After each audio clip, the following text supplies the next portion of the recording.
غیر معروف راستہ سرور انبیاء صلی صلی اللہ اللہ علیہ علیہ وآلہ وآلہ وسلم. وسلم کی سیرت میں ایک بہت اہم ہے. ہجرت معروف راستے سے تو نہیں ہوئی، ہجرت تو غیر معروف راستے سے ہوئی ہے. غیر معروف راستے سے جانا تھا. معروف راستے کا تو سب کو پتا تھا کہ مکے سے یہ راہ مدینے جاتی ہے، تو سرور انبیاء صلی اللہ علیہ صلی وآلہ اللہ علیہ وسلم وآلہ اگر اس وسلم. معروف راستے سے ہجرت کرتے تو مکے کا ہر قبیلہ، یعنی ہجرت کا پس منظر دیکھیے کہ تھا کیا. جب نجد کے وہ شیخ نے، شیخ نجد جو ہے، یہ نجد بیسیکلی ریاض کا علاقہ ہے جو آج ریاض ہے، وہاں کا ایک شیخ، ایک بزرگ تھا جو بدو تھا، اس نے آ کے مکے کے کافروں کو کہا کہ رسالت مآب سرور انبیاء صلی اللہ علیہ وآلہ وسلم کا جو دین ہے یہ مضبوط سے مضبوط ہوتا جا رہا ہے، لوگوں کے بے دلوں میں شک. گھر کرتا جا رہا ہے، اس کو ختم کرو. تو انہوں نے کہا کہ جی پھر ایسا کرتے ہیں کہ نعوذ باللہ سرور انبیاء صلی اللہ علیہ وآلہ وسلم کو نعوذ باللہ. شہید کر دیتے. شہادت کا پلان بنا. تو پھر یہی شیخ نجد تھا، اس نے کہا کہ بنو ہاشم بہت تگڑے ہیں، دلیر بھی بڑے ہیں، اگر تم میں سے کسی ایک قبیلے کے کسی ایک آدمی نے رسالت مآب پہ حملہ کیا نا تو وہ اتنے دلیر ہیں چھوڑیں گے نہیں کسی کو. تم ایسا کرو، ہر قبیلے سے جنگجو بھرتی کرو، جنگجو بھرتی کر لو. جب ہر قبیلہ اس میں شریک ہوگا نا تو بنو ہاشم سب سے نہیں لڑیں گے، پھر وہ خون بہا پہ راضی ہو جائیں گے. شیخ نجد یہ اس نے ایک سکیم دی. اب یہ سمجھیں کہ مخالفت اتنی زیادہ تھی کہ رسالت مآب سرور انبیاء صلی اللہ علیہ وآلہ وسلم کے جو ہے نا وہ ظاہری وجود کے خلاف ہو چکی تھی. اب اگر معروف راستے سے ہجرت کرتے تو یہ سارے قبیلے جو بھی جہاں بھی آباد تھا وہ حملہ کرتے اور جو ہے وہ نقصان پہنچاتے. تو ایسی صورت میں غیر معروف راستہ بہت قیمتی تھا، امپورٹنٹ بھی. ٹھیک ہے. اب ایک میں نے پچھلی پوڈ کاسٹ میں جہاں پہ میں نے ذکر کیا تھا رسالت مآب سرور انبیاء صلی اللہ علیہ وآلہ وسلم کی معراج کا، تو میں نے دو بندوں کا ذکر کیا تھا، مطعم بن عدی اور عبداللہ ابن اریقت.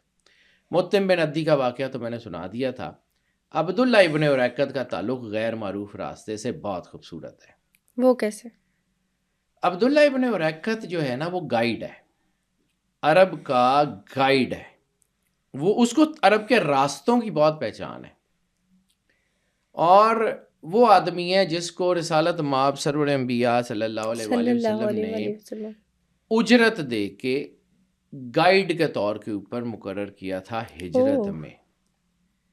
ٹھیک ہے، جس نے رسالت مآب کو ہجرت کروانی تھی غیر معروف راستے سے مدینے کی طرف.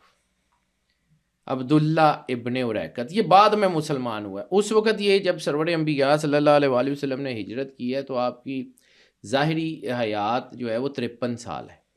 13 سال مکے کے، 40 سال کی عمر میں نبوت، تو 53 سال آپ کی ظاہری سن مبارک ہے. اور یہ جو ہے نا یہ اس وقت 20-30 سال کی ایج ہے اس کی، یعنی رسالت مآب سے کافی چھوٹے سن میں چھوٹا ہے. لیکن یہ بہت اس وقت کا نا سیاح بہت اچھا تھا، یہ راستوں کو بہت اچھی طرح جانتا تھا. تو اس کو پیسے دیے، اس کے ساتھ طے کر لیا کہ آج جو ہے تم نے ہجرت میں لے کے جانا ہے ڈیفرنٹ راستوں سے. اب کیوں رسالت مآب نے کہا تھا یہ بھی چلیں اس ضمن میں بتا دیتا ہوں کیوں سرور انبیاء نے کہا تھا عبداللہ ابن اریقت کا میرے پہ احسان ہے. عبداللہ ابن اریقت نے سرور انبیاء کے پردہ کرنے کے بہت سال بعد، یعنی 30 سال بعد جب مولا علی کی خلافت تھی، اس دوران کہیں اس نے کلمہ پڑھا. اس سے پہلے یہ کافر تھا. مولا علی کے دور میں یہ مسلمان ہوا کیونکہ رسالت مآب نے اس کے اوپر جو محبت کی نگاہ ڈالی تھی اس نے اپنا اثر تو کرنا تھا. اب عبداللہ ابن اریقت میں نے زندگی میں نا بڑی چھوٹی چھوٹی چیزوں سے سیکھا ہے. تو میں نے ایک چیز عبداللہ ابن اریقت سے سیکھی ہے، وہ بھی بتاتا ہوں کیا سیکھا ہے. بالکل بتائیں. عبداللہ ابن اریقت کو طے کر لیا کہ جی ہجرت تم نے غیر معروف راستے سے کروانی ہے. ادھر عرب میں اعلان ہو گیا کہ جو بھی سرور انبیاء صلی اللہ علیہ وآلہ وسلم کو شہید کرے گا یا گرفتار کروائے گا اس کو 100 سرخ اونٹ دیے جائیں گے. ہم یہ 100 سرخ اونٹ کیا ہے کہ گزر جاتے ہیں کہ جی 100 سرخ اونٹ. سرخ اونٹ کا مطلب عرب کے معاشرے میں پتہ کیا تھا؟ The most elegant ride. Most elegant ride similar to the Rolls Royce. یعنی بڑے بڑے قبیلوں کے پاس ایک ہوتا تھا. بہت بڑے بڑے قبیلے، بڑے بڑے سردار، بڑے بڑے تاجروں کے پاس وہ ترستے تھے کہ کوئی ایک سرخ اونٹ ہو ہمارے پاس. 100 سرخ اونٹ یعنی 100 رولز رائس. چھوٹا انعام نہیں تھا. یعنی عرب کے اتنے قبیلے ملے ہوئے تھے، کوئی چھوٹی موٹی انعام کی تو انہوں نے لالچ بھی نہیں دیا تھا. مطلب وہ اتنے زیادہ فرسٹریٹڈ تھے تو چھوٹا موٹا انعام نہیں تھا. 100 سرخ اونٹ. 100 سرخ اونٹ یعنی 100 رولز رائس ایکولنٹ. اس کی اگر ورتھ دیکھیں نا اس وقت کی تو موسٹ ایلیگنٹ رائڈ. وہ جناب 100 سرخ اونٹوں کا اعلان ہو گیا. اب چاہتا تو عبداللہ ابن اریقت کسی بھی وقت جو ہے وہ دغا کر سکتا تھا.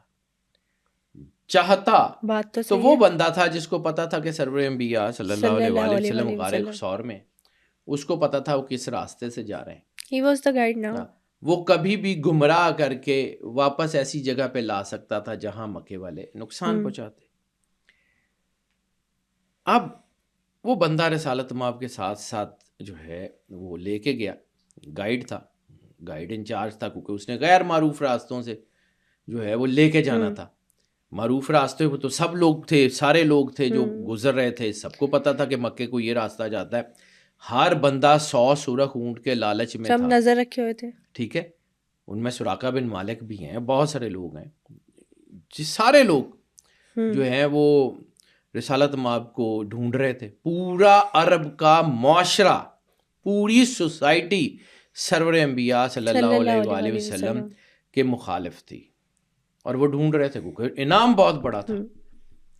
اب یہ جو لڑکا ہے، اس وقت یہ لڑکا تھا سیرت میں اپنا جو ہے سیرت نعمان نے جو ہے وہ شبلی نعمانی نے جو ہے وہ اس کے اوپر بہت کمال کا جو ہے وہ جملہ لکھا ہوا ہے کہ جب چاہتا یہ سرور انبیاء کو گرفتار کروا سکتا تھا. اس نے نہیں کروایا.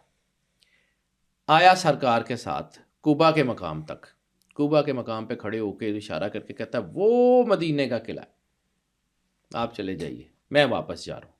جب واپس مڑا تو رسالت مآب سرور انبیاء صلی اللہ علیہ وآلہ وسلم نے اس کا ہاتھ پکڑ لیا اور کہا کہ تم جب چاہتے ہمیں گرفتار کروا سکتے تھے، کیوں نہیں کروایا؟ تو یہ جو جملے ہیں جہاں پہ میں نے آپ کو کہا کہ میں نے اس سے جو سیکھا ہے، اس نے کہا محمد آپ کے ساتھ لڑائی اصولی ہے، آپ میرے دین کے مخالف ہیں، میں وہ لڑائی لڑتا رہوں گا، لیکن اگر میں آپ کو گرفتار کرواتا تو میں اپنے پیشے سے بددیانتی کرتا جو مجھے قبول نہیں ہے. میں نے آپ سے پیسے نہ پکڑے ہوتے یا میں آپ کا گائیڈ نہ ہوتا تو جتنے میں راستے جانتا ہوں میں ڈھونڈ لیتا آپ کو. میں اگر آپ کو اب گرفتار کرواتا اس وقت کہ جب میں نے آپ سے اس بات کی اجرت لی ہے کہ میں نے آپ کو مدینے پہنچانا ہے، اب چاہے جتنا بڑا مرضی انعام ہو، اب میں اپنے پیشے سے بددیانتی نہیں کروں گا، میں پروفیشنل ڈس آنیسٹی نہیں کروں گا. اس لیے ٹھیک ہے، وہ میری قسمت میں وہ انعام نہیں تھا، جتنے پیسے آپ نے دیے میں راضی ہوں، میں واپس جا رہا ہوں. یہ وہ عبداللہ ابن اریقت ہے جس کا نام لے کے سرور انبیاء صلی اللہ علیہ وآلہ وسلم نے بدر میں بھی اعلان فرمایا کہ تم میں سے کوئی متم بن عدی یا عبداللہ ابن اریقت کا رشتہ دار بھی ہے تو چلا جائے، معافی ہے. احد میں بھی یہی اعلان فرمایا. جو جنگی قیدی جو تھے ان کے بارے میں سرور انبیاء صلی اللہ علیہ وآلہ وسلم نے جب وہ جنگی قیدی پیش ہوئے تو آپ نے فرمایا کہ تم میں سے متم بن عدی یا عبداللہ ابن اریقت کا کوئی رشتہ دار بھی ہے تو چلا جائے. یہ وہ عبداللہ ابن اریقت ہے جس سے میں نے بھی پروفیشنل آنیسٹی سیکھنے کی کوشش کی ہے.